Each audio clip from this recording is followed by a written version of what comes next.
Joining us now to put some perspective on the anthrax scare is Mike Fetland, a terrorism expert. Mr. Fetland, thank you for being with us tonight, sir. Thank you, Mike. As we just mentioned, a second person has been exposed. Is that necessarily the same as being infected?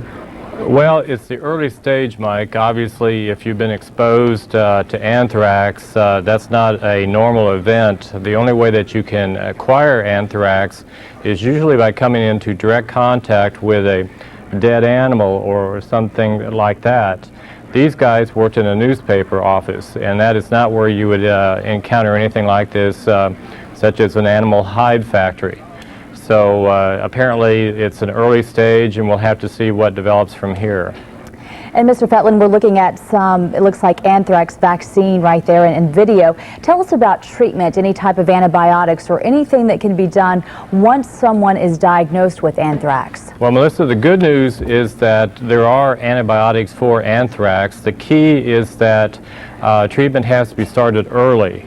And if so, you can deal with it. If you wait too long, it does have symptoms that are very similar to having the flu.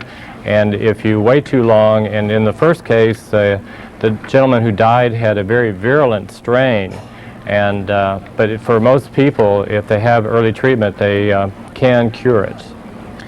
Mr. Fetland, as this case of anthrax turned out to be a deliberate attack, would more people already be showing some adverse reactions? That's a good question, Mike. And the trick with anthrax is that unlike a hijacking or other event where you immediately know that there is a problem and a person involved, with anthrax you can leave it behind. The incubation period could take as long as 30 days so that they can infect an area and be gone, and you wouldn't have a clue as to anything having occurred until people started showing up with symptoms. So what we have to do now is see if there is yet a third person who ends up coming down with anthrax symptoms, and if that's so, then I think we've got a pretty strong case that this is a terrorist attack. Okay, Mike Fetland, thank you so much for joining us. We appreciate your expert opinion. Thank you, Melissa. Thanks, sir.